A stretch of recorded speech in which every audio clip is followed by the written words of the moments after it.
আল্লাহ তাআলা আমাদেরকে সৃষ্টি করার পাশাপাশি আমাদের জন্য শয়তানও সৃষ্টি করেছেন। শয়তানকে আগেই সৃষ্টি করেছেন। আপনার প্রবৃত্তিকে যদি বলেন ঠিক আছে, তোমাকে আমি পিশাব মানলাম, তুমি যেদিকে নাও আমি সেদিকে যাব, তো দেখবেন প্রবৃত্তি আপনাকে যত কাজ করাচ্ছে সবগুলো আপনার বিবেক বলবে প্রত্যেকটা আকাম, একটা ভালো কাজ না। যে সমস্ত তরুণেরা তাদের চরিত্রকে ধ্বংস করেছেন, হারাম রিলেশন এবং অবৈধ সম্পর্ক করাটাকে যারা কোনো দোষী বিষয় মনে করেননি, তারা তাদের জীবনে এক ধরনের ভোগ, এক ধরনের এনজয়, এক ধরনের স্বাদ বা তৃপ্তি তারা উপভোগ করেছেন।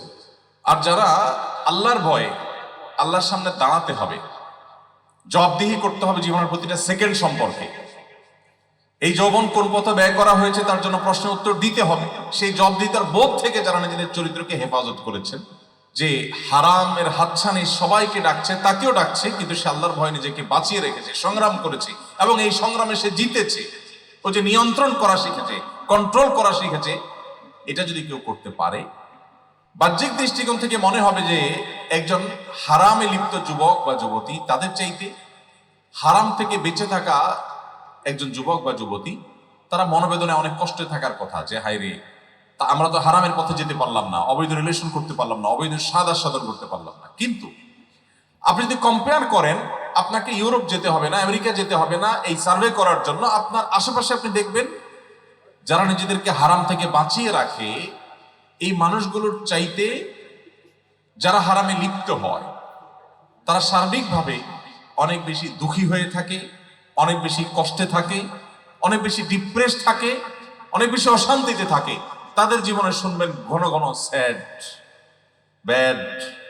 আর যে আল্লাহর ভয়ে নিজেকে বাঁচিয়ে রেখেছে তার মুখে আপনি ঘন ঘন শুনবেন আলহামদুলিল্লাহ, সে পরিতৃপ্তির ঢেকুর তুলে।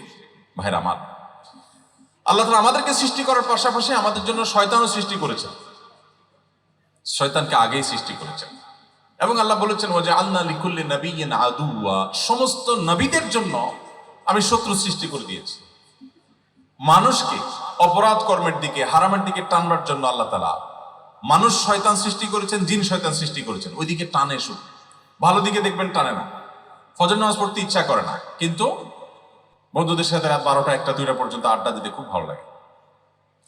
নামাজ পড়তে যেতে মসজিদে ভালো লাগে না, কিন্তু কনসার্টে যেতে খুব ভালো লাগে। আপনি দেখবেন আপনার প্রবৃত্তিকে যদি আপনি ছেড়ে দেন, তুমি তোমার মতো চলো, দেখবেন প্রবৃত্তি একটাও ভালো কাজের দিকে যাবে না, সব খারাপ কাজের দিকে যাবে। আপনার প্রবৃত্তিকে যদি বলেন ঠিক আছে, তোমাকে আমি পিশাব মানলাম, তুমি যেদিকে নাও আমি সেদিকে যাব, তো দেখবেন প্রবৃত্তি আপনাকে যত কাজ করাচ্ছে সবগুলো আপনার বিবেক বলবে প্রত্যেকটা আকাম, একটা ভালো কাজ না। আর এই জন্য আল্লাহ তাআলা বলেছেন ওয়া আম্মা মান খাফা মাকামা রাব্বিহি ওয়া নাহা আন-নাফসা আনিল হাওয়া ফাইন্নাল জান্নাতা হিয়াল মাওয়া, যারা আল্লাহর ভয়ে নিজের প্রবৃত্তির লাগামকে টেনে ধরতে পেরেছে, নিয়ন্ত্রণ করতে পেরেছে, আল্লাহর ভয়ে আল্লাহর সামনে দাঁড়াতে হবে সেই জায়গা থেকে, সেই ভয় থেকে যারা নিজেকে নিয়ন্ত্রণ করতে পেরেছে, আল্লাহ বলেছেন ফাইন্নাল জান্নাতা হিয়াল মাওয়া, আল্লাহ রাব্বুল আলামিন তাদের ঠিকানা জান্নাত নিশ্চিত রাখবেন।